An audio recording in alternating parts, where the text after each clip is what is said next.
Hello again, my name's Dave Zolna. Just read a rather interesting article posted on The Hill, written by Monica Crowley. She's an opinion contributor. The title, Federal Abuses on Obama's Watch Represents a Growing Blight on His Legacy. There's an embedded video you might want to watch as well. In all the discussions about the political weaponization of the Department of Justice, the DOJ, and the FBI, alleged corruption at the highest echelons of those agencies, and serial abuse of the secret FISA process surrounding the 2016 election, one name has been conspicuously absent: President Barack Obama.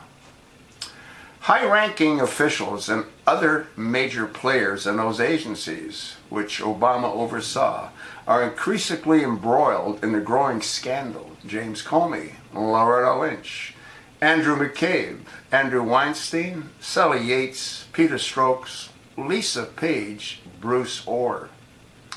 Given the tight control Obama exercised over every part of his administration and agenda, the idea that any of these appointees and loyalists freelance their activities without at least his tacit approval or that of the White House strains credulity. These kinds of abuses of power were nothing new given the Obama team's long history of this type of misconduct on everything from the Benghazi terror attack to the political misuse of the IRS. They weaponized the most fearsome government agencies to target, monitor, and presumably illegally unmask political opponents, including members of Congress, journalists reporting unfavorable stories, Trump allies, and average Americans. These dark institutional offenses didn't just materialize out of thin air. One of the criticisms of President Nixon was that even though he wasn't aware of the Watergate break-in, he had created an environment in which such an action was acceptable. Decades later, Obama created a climate in which the potentially criminal misuse of the DOJ and FBI, as currently being unraveled, was not just acceptable, but perhaps encouraged, thereby giving rise to what could be the most dangerous scandal in American history. Well, that's one of the most dangerous. The most dangerous is the takedown of the Twin Towers by our government.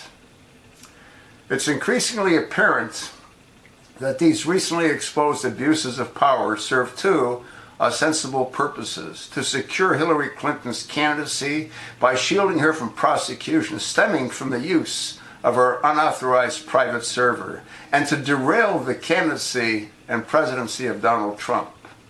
But something else, something more profound drove their efforts: their urgency to preserve what Obama once called the fundamental transformation of the nation. A grand project, much bigger than Obama himself or any other single figure.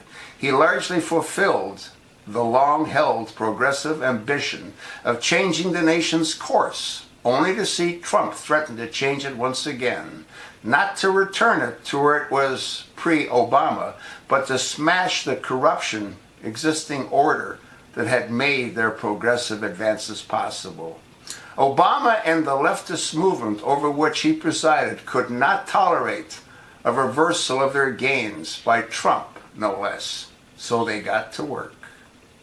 On the offensive side, these Obama officials, who obviously loathe Trump, as demonstrated by the glaring antipathy of the Strzok-Page text and other communications set out to damage him, Trump, they thought, gave them much material with which to work. Plus, they enjoyed a compliant media that stood ready to amplify spoon-feed narratives regardless of their veracity.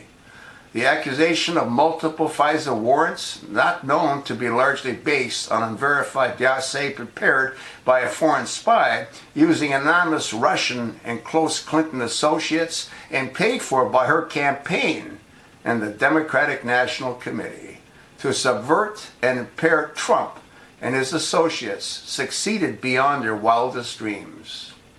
On the defensive side, Herculean efforts were made by the Obama DOJ and the FBI to stonewall the Clinton investigation, not of any real love for Hillary, because they needed to ensure a Democratic win and a continuance of their transformation agenda. Further, with Clinton at the helm, evidence of all their previous abuses would never see the light of day. Thus, the forward march to safeguard her. In October 2015, Obama told 60 Minutes that while Clinton made a mistake using a private server, this is not a situation in which American national security was endangered. The signal to his law enforcement lieutenants to back off could not have been clearer. As a National Review, Andrew McCarthy has reported, Obama knowingly and repeatedly sent communications to Clinton via her non-government unsecured email server. One assumes those emails involved classified information, not yoga schedules. That meant if Clinton was guilty of committing felonies, so was Obama. That meant unbelievable. Because they were joined at the hip over this and other toxic controversies, such as Benghazi, she required protection in order to protect him. To this day, they survive or fall together. Hence, Obama's support of her candidacy over his preferred choice, Joe Biden, and the necessity of the email cover-up. He and his allies have never taken their eyes off the prize. They cannot allow their progressive gains to be erased and replaced by far more successful economic and national security policies, and their history of abuses to be exposed. Having never expected a Trump victory, the Obama and Clinton squads have been throwing the kitchen sink at him in an effort to protect themselves and to try to backstop their hard-won transformative achievements. Restoring the progressive revolution is only why loyal Obama soldiers such as Biden and Eric Holder are considering White House runs. In the meantime, they must try to destroy Trump, his agenda, and the investigations that are quickly turning against them. After all, if Trump doesn't just endure but succeeds, Obama, Clinton, their brigades, and the larger decade-long radical movement have everything to lose. It's all there, folks. Thanks for listening. You want to pass this one along.